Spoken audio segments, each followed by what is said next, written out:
肺癌是新加坡男性的头号杀手，女性的第三杀手，但人们对这种肺癌却缺乏了解，并且至今仍普遍存在误解。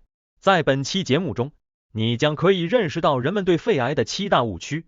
你有患上肺癌的危险吗？你知道哪里可获得免费肺部检查？肺癌的症状，肺癌怎么治疗，以及如何预防肺癌。全球头号杀手。据统计，在2016年至2020年的5年期间，新加坡共有39393名男性和41360名女性被诊断患有癌症，其中肺癌是最常见的癌症之一，在全球患病人数也是最多的。据世界卫生组织国际癌症研究机构发布的癌症数据显示，2020年全球癌症死亡病例996万例，其中肺癌死亡180万例，位居第一。在2016年至2020年期间，癌症共夺走新加坡15894名男性和13032名女性性命，死于肺癌的男性为3991人，约1/4，女性为1976人。自2012年起，每年8月1日被定为世界肺癌日，以纪念和支持那些受肺癌影响的人们，同时提高人们的认识，鼓励更多的研究和资金支持来对抗肺癌。2. 肺癌7大误区。误区1：肺癌是一种老年疾病，我还年轻，所以没有危险。尽管大多数肺癌患者年龄在55岁以上，但55岁以下的人仍然有患这种疾病的风险。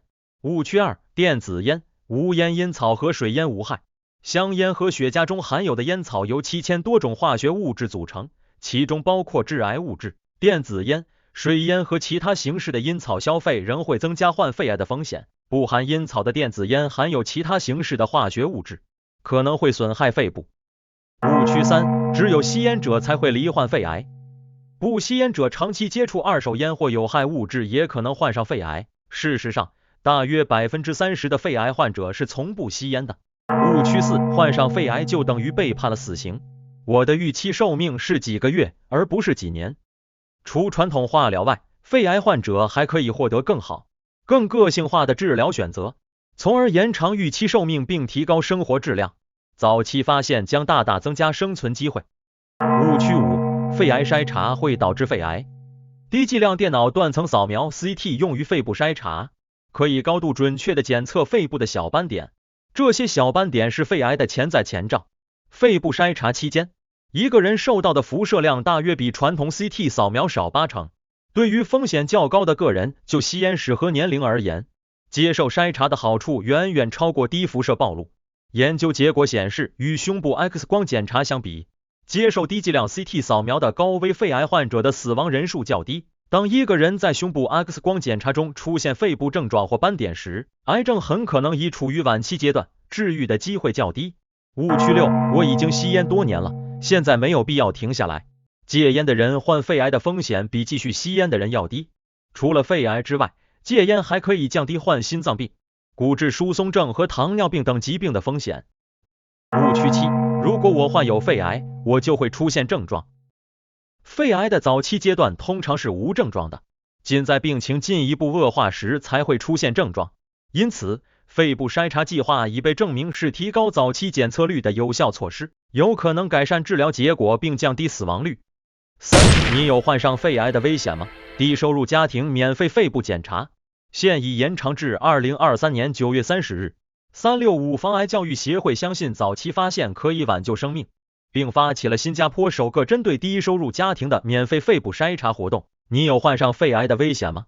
肺癌筛查适用于以下人群：持有有效的蓝色或橙色卡，年龄在50岁到80岁之间，每年至少吸烟20包，过去15年内仍在吸烟或已戒烟。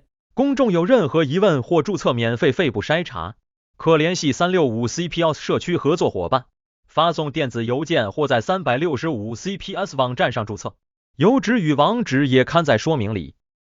4. 肺癌的症状。肺癌是由于肺部产生而变，病灶在肺部，并可能扩散到周围及其他部位。肺是人体最重要的器官之一，它负责交换氧气和二氧化碳，是身体能量和养分的重要来源。肺癌的主要症状是长期不愈咳嗽，有的咳嗽带血、气喘，并伴随着胸痛、头痛、骨痛等。如果有出现这些症状，应及时找医生诊断治疗。肺癌怎么治疗？肺癌的治疗方法因病情不同而异。早期肺癌可以通过手术切除病灶来增加治愈概率，中晚期的肺癌则采取化疗和电疗相结合的方法。近年来，一些新的有助提升免疫系统的药物面世，给癌症患者带来帮助。每个人、每个癌症都有不同的分子与基因特征，这就需要根据病患的个体进行分子与基因检测，以分析和给予个性化的治疗。